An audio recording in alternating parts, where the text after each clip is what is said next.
umuntu mangabeke ifika lento lena ukuthi uNkulunkulu obajwayele ngeso lakho okuwumama nobaba wakho bakuzalayo ezweni. And if leto lena uyilandela umama nobaba wakho oba uNkulunkulu bakho ezweni obajwayele ngokuthi ngeso lenyama, ngamanye amazwi obajwayele ngezwe lenyama ukuthi abazali bakho should ba uNkulunkulu bakho ngoba ubabona njalo ngeso lenyama. Ngamanye amazwi mangabe sebefile usewubani uNkulunkulu wakho manje kusho ukuthi in generations or in the previous generations endulo lento iya occur ukuthi njalo abazali bethu bayafa isikhathi sokufa. Sho ukuthi kahle kahle oNkulunkulu bethu basuka phambi kwethu mase kwaba isambululo sokuthi abakhonzwe noma sebefile.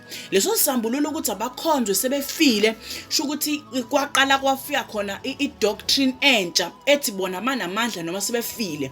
Sho ukuthi lento lena ayenzanga isense. For instance mina ngiyakwazi ukuphakamisa imouse ngiphakamise ngibambe kanje mangabe ngiphila, but akekho ngisho yedwa umuntu ofile ongabuya azophakamisa le mouse kanje. Ngamanye amazwi sho ukuthi umuntu ofile ngendlela anganawo ngawamandla akakwazi ngisho ukwenza the basic things. Sho ukuthi akanawo amandla ukwenza ngisho nezinto ezilula nezinto ezibambeka kalula.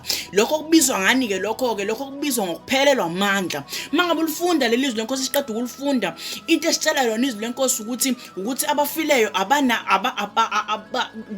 bahoxiwe kwamagunya abantu abaphilayo. Ngamanye amazwi if wena ufuna izinto oyithola empilweni yakho ngeke uzuyithole lezi zinto lezi true abantu abangakwazi ngisho ukwenza the simple things sinezenza ngokuphila kwethu. Shuthi amandla abo asurrendered and